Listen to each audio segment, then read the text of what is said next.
Hey everyone, hope you're doing well. Today on Collection of Lessons, I want to talk about make your own deals. This is part of my Collection of Lessons series. Anything I say in this channel is not anything advice, and let's get going. So hopefully I fixed my mic. I have issues with Windows 11 and microphones, I'm not sure why. But anyway, in this video, I want to talk about making your own deals. Because I find that it's very interesting how people can justify, types of things, certain things or whatever. And I found that it's very easy to make your own deals or talk yourself into things or out of things and come up with your own plan. And so I'll go into some examples of make your own deals, things that um, you just have to it's like a mindset shift if you think of it like that. So the first one is more techie because I like tech and I'm a techie guy. Um, there's ways that you can combine two gaming computers into one. And like I have done with mine, I have a server, and my server is just basically like a beefy computer, that has two graphics cards in it. Just we'll call these graphics cards in it that I can, it's very techy, virtualize and make two gaming machines, one having one card, one having the other, and then they share CPU and RAM, right? And then they also share the motherboard and all of its processing power and everything, and the hard drives and that type of thing. Anyway, what I'm trying to get at is basically a gaming computer. I think just the tower with a graphics card in it is about $2,000. So it's about $2,000, right?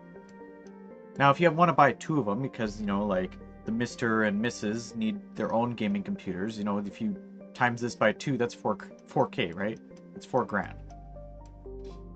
Now, if you combine the motherboard, the CPU, the RAM, the power supply, pretty much all of the components, you only need it once, and then you just need the second graphics card, right?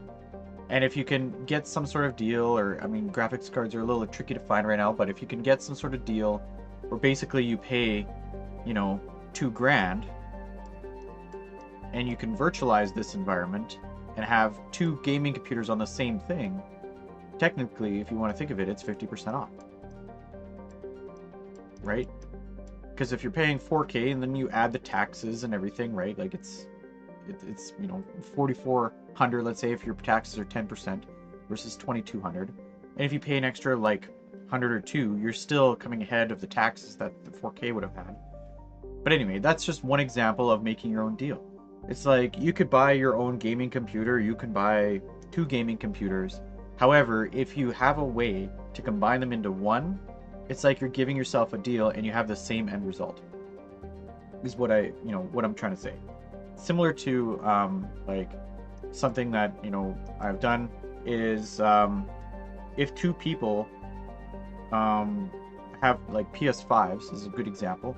If two people have PS5s, so PS5 here, PS5, and another person has a PS5 here.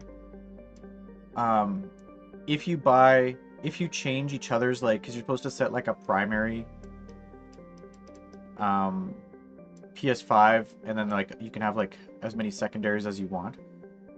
But like if it's like me and another person, they can set their primary to mine, and I can set my primary to theirs.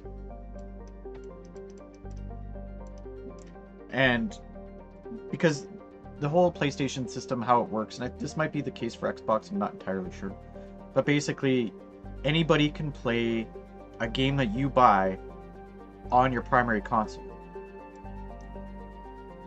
So if my primary console, let's say, is like my sister's primary console, I buy a game and anybody on her console can play it, including her on her account. And you can play any game you buy on a secondary console, but it has to be you. So like anybody can play. Let's say I buy Horizon, the Forbidden West one, the newest Horizon game. If I buy it here with my account and it goes to my primary, let's say it's at my sister's place, anybody, including her, let's say if anybody was over, or friends, whatever, can play that Forbidden West that I bought on my primary console, which is at her place. And then her primary console is on mine. I download it and only me can play it on not my primary, if that makes sense. So theoretically, what I'm trying to say is, in the end, every game is like 50% off. And how that works is because, let's say, you know, if she wanted to buy that game and I wanted to buy that game, then you're paying it twice. Not you specifically, but like you're paying for it and then she's paying for it, or he, or whoever, right? And if I buy this game, and let's say we buy a game together next month, like God of War or something, right? And then, so if I buy the first one, she buys the second one, we both get copies of the game, but I buy one and she buys the other. Theoretically, they're 50% off every game. Because instead of us buying, you know, 2 copies of 2 games, you buy 1 copy of 2 games, if that makes sense. So we save money there, right?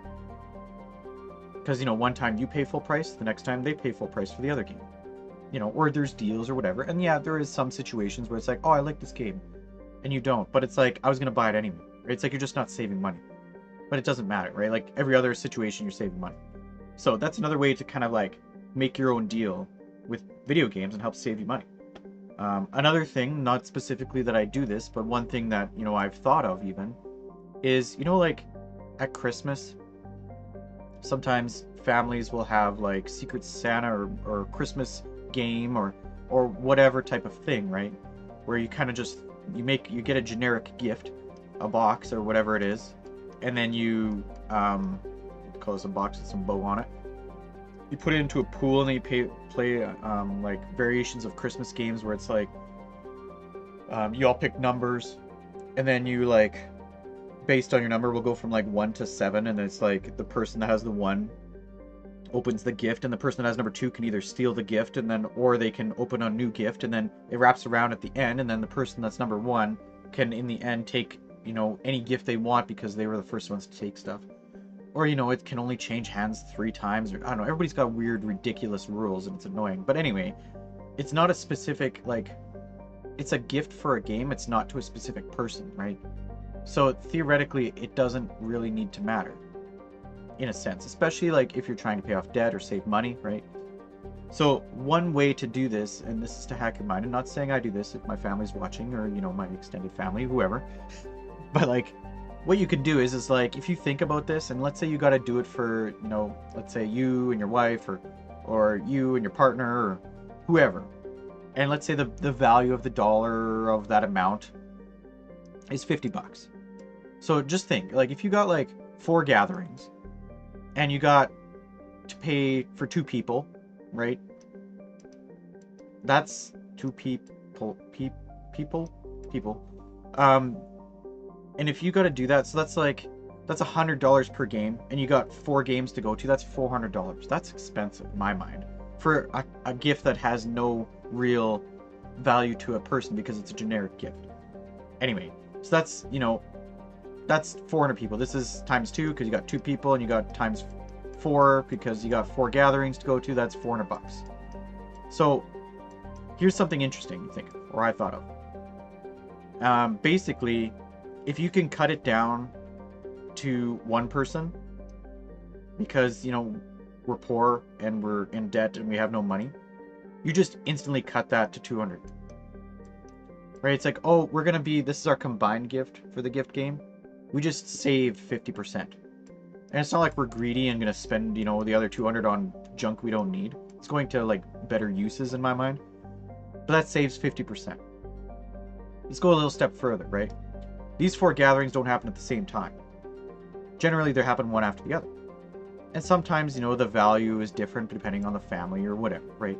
Which is fine. But, like, you don't need to buy 4 gifts, right? You could just buy 1. So now your $400 that you were going to spend, you cut it down to, oh, just one of us is participating.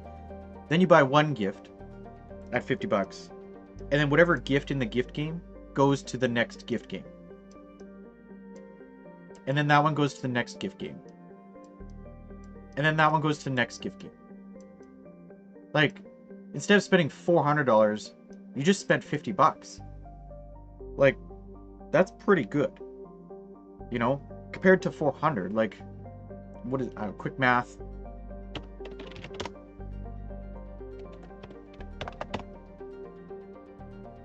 So it's 12%. You're paying 12%. You just saved yourself, like, what is that? Ugh. You just saved yourself 87.5%.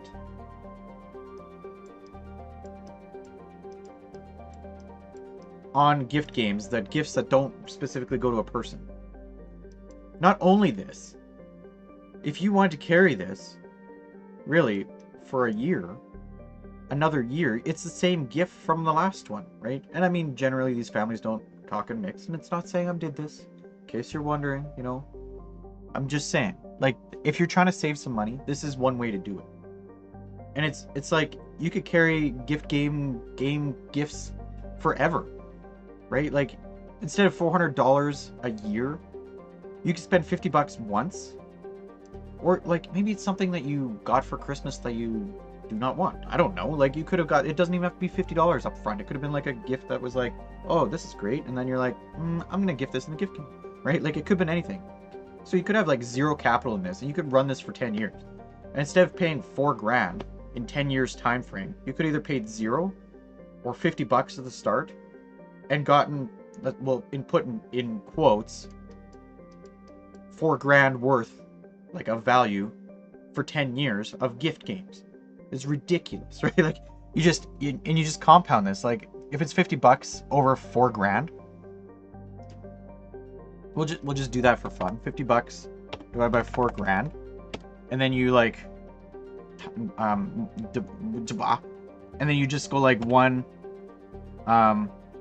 minus 0.0125. Like, you saved yourself 98% over the course of 10 years. It's ridiculous, you know? Like, so that's what I mean about make your own deals. Like, there's ways to do things that you don't have to have all the capital for, right? All the money for. So that, and then the last thing I want to say is gift cards. So gift cards are very specific to specific places, right? And generally it's like, well, what do you want for Christmas? I don't know. Give me a gift card to Best Buy, right? And it's like, I want to buy something at Best Buy, a video game or whatever. Or give me a gift card to Amazon, which is great. I love Amazon gift cards, right? Because there's so many things on Amazon. And yeah, anyway. So the reason that I really love gift cards is because what we do and what we kind of say to each other just as a joke is we can wash them. Gift cards are a wash. And what I mean by that is basically if you can replace like something in your budget with a gift card, you just grab the value out of that gift card into actual money. So if you're gonna, like, let's say I needed like an Amazon gift card, for instance, right?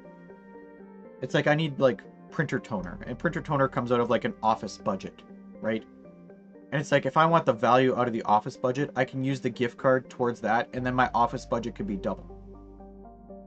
Let's say if the office budget was $100 and the gift card was $100, you could buy like double the supplies, or you could stock up, or whichever. Or, it's like, well, I really want to buy new clothes, at a store, and I have a gift card. Usually I use my personal money for that, and I only get $50 a month from my personal money to buy clothes. It's like, now I can use that personal money for something that I actually want, not just like clothes that I'm like, I want, but like I just need to have on me to go in public, something like that. So it's kind of like a wash. It's like, if you give me a Canadian Tire gift card, I know that I'm gonna need like barbecue pellets for my smoker barbecue. Normally that would come out of a flex spending account of sorts of mine, or a house account, right? And it's like, if I spend it with the gift card, then I can theoretically take that budget amount that I have for flex spending and like put it into something else that can get me, better value, or something that I want to buy a long time, or, whatever. I can mix it around, right? Because like normally budgets are like, your car budget or your clothes budget is just specific to that thing. It's like you can take that value out and put it somewhere else. I don't know. That's what I'm trying to say. Hope that makes sense with the gift cards. And then one final thing is the multi-purpose deals, I'd call it. It's like, I don't know, if you need, let's say, a saw, right? And saw, dude. If you need the saw, and the saw is for one specific thing, but you can use the saw to cut cheese, or something ridiculous like that. It's like you can just combine things. It's like, you know, you got a saw, you also got a cheese cutter, you also got like, you know, for cutting whatever else, right? And it's a multi-purpose tool, so you wouldn't like get a physical chainsaw or something like that. But I mean, like something like that where it's like one tool can go over 4 different ways that you're going to use this thing, and then you're saving yourself 75% if it's 4 different ways, rather than buying a specific tool for that specific cheese, for that specific whatever. So that's another way to kind of justify it. Anyway, that's what I wanted to show in this video, is make your own deals. Figure out ways to give yourself a deal, right? Don't just be like, well, I need 2 gaming computers when you theoretically don't, and then like justify having to spend the same amount. It doesn't work like that. It's like, if it actually gives you a deal, like if you're paying for it anyway, and it actually gives you a deal, that's what I mean about make your own deals. Anyway, hope you guys are doing well. Thanks, and talk soon.